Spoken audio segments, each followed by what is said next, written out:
Following the recent coup in Niger and Gabon, today we take a look at some of the top 5 deadliest coups that have happened in Africa. At our number 5 is Uganda. In 1971, the country's military, led by a man named Idi Amin, took control from the president Milton Obote on January 25th. The change in power happened when the president was in another country for a meeting.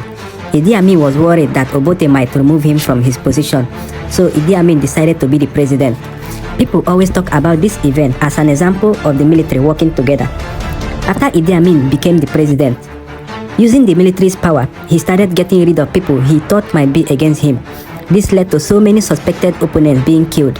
Around 30,000 Ugandans lost their lives as a result of this coup.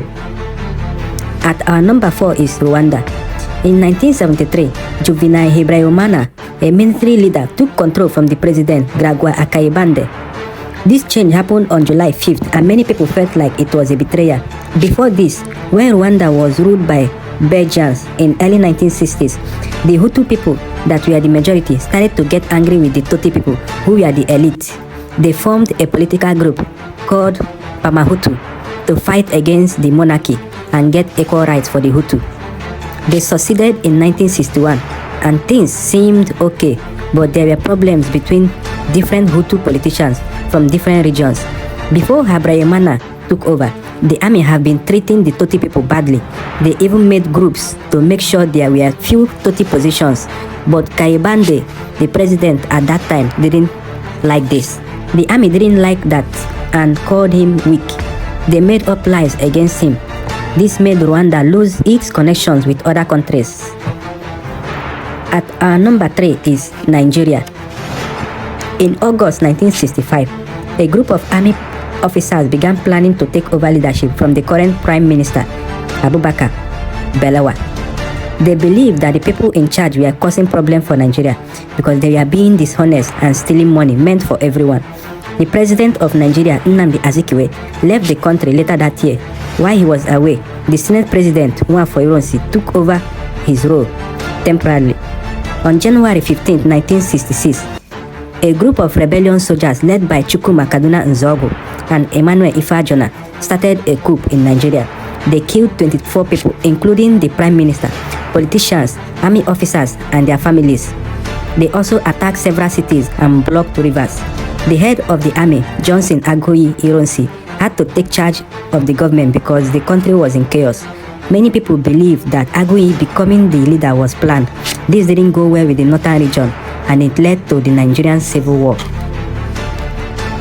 At our number 2 is Algeria. In 1965, Colonel Houari Boumediene became the leader after a peaceful takeover. He formed a group with his friends in the army and arrested the first president, Ahmed Bombela.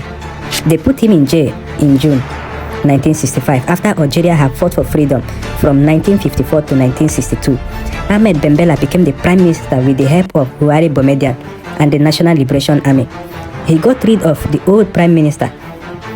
Boumediene supported Bombela and became the defense minister until 1976. From 1962 to 1965, Bombela ruled in a strange way. He made himself the head of the police and other important roles. His actions worried people in the government, and they went to Boumediene to talk about their concerns, and it led to Boumediene taking over power.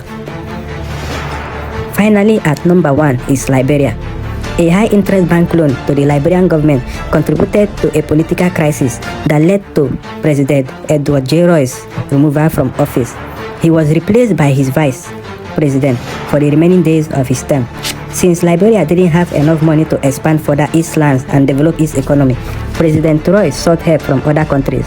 During these years, the Liberian government felt the impact on the economy. President Roy also sought proposal in constitution that will make him remain in office for 2 more years. In October 1971, all of this led to trouble. There were fights in the streets of Monrovia between 2 political groups, the Republican Party and the True Whig Party. They even attacked the president's home. President Roy was arrested, and then the Liberian legislature officially removed him from power. After he was removed, 3 men took control of the country's affairs.